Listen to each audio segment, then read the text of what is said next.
ભાવનગરના ઘોઘા નજીક આવેલા કોળિયાક ગામે આજે કોઈ કારણોસર બે જૂથ વચ્ચે માથાકૂટ સર્જાઈ હતી અને જેણે ઉગ્ર સ્વરૂપ ધારણ કરી લેતા સર્જાયેલી મારામારીમાં 3 મહિલાઓ સહિત 8 લોકોને ઈજા પહોંચી હતી, જે તમામ લોકોને 108 અને ખાનગી વાહનો દ્વારા સારવાર માટે ભાવનગરની સરટી હોસ્પિટલ ખસેડવામાં આવ્યા.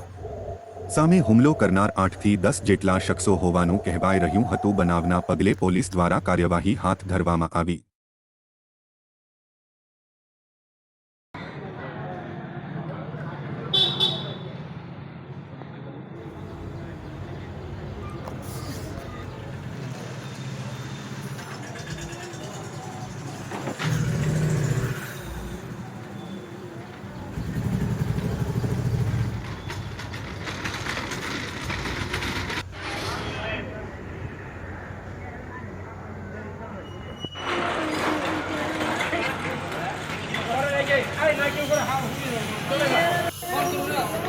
બેવડી પકડી રાખના ભાઈ.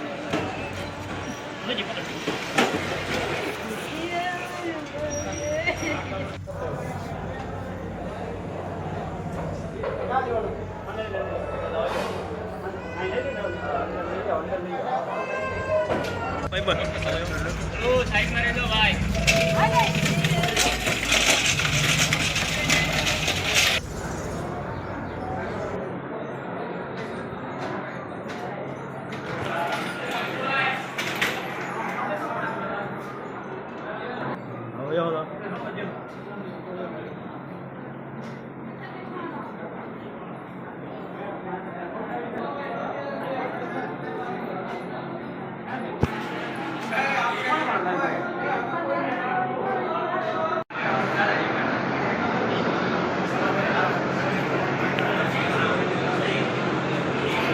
હું પરસોત્તમભાઈ વાઘેલા કોળિયાકથી વાત કરું છું.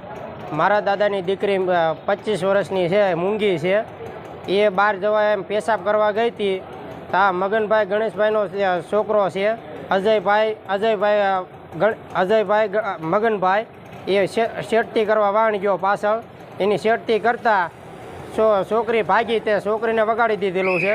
છોકરી ઘરે આવીને એમ પૂછ્યું, છોકરી મૂંગી છે. અત્યારે કાગળમાં લખીને છોકરી આપ્યું કે આવી રીતે શેઠતી કરીને આવી રીતે મને કર્યું. પછી અમે એના ઘરે કહેવા ગયા, મગનભાઈના ઘરે, મગનભાઈ ગણેશભાઈના ઘરે. તા એ હાવ જાન લેવા બધાએ હુમલો કર્યો. એના પાછા બીજા છે વધારે, એના બધા માણસ આવીને હુમલો કર્યો વધારે. એના પ્રૂફ છે મારી કને. આ વિડીયો ઉતારેલા છે, ઘરે આવીને મારેલા છે. 6-7 જણાના ઘાયલ કરેલા છે. નાગજીભાઈ, વશરામભાઈ, અમૃતબેન આ જે મૂંગી છોડે છે એને મારેલી છે. એ અહીંયા સિવિલ હોસ્પિટલમાં ભાવનગર છે. અને બીજા 3-4 જણાને વગાડી દીધેલું છે. એ પોલીસ સ્ટેશને છે, ઘોઘા પોલીસ સ્ટેશન. અત્યારે આટલું કરતાં, આટલી શેરતી કરતાં તોય પોલીસ સ્ટેશન અત્યારે ઘોઘા પોલીસ સ્ટેશન કાંઈ કાર્યવાહી કરતી નથી. અત્યારે સિવિલ હોસ્પિટલમાં અમે દાખલ થયેલ છે.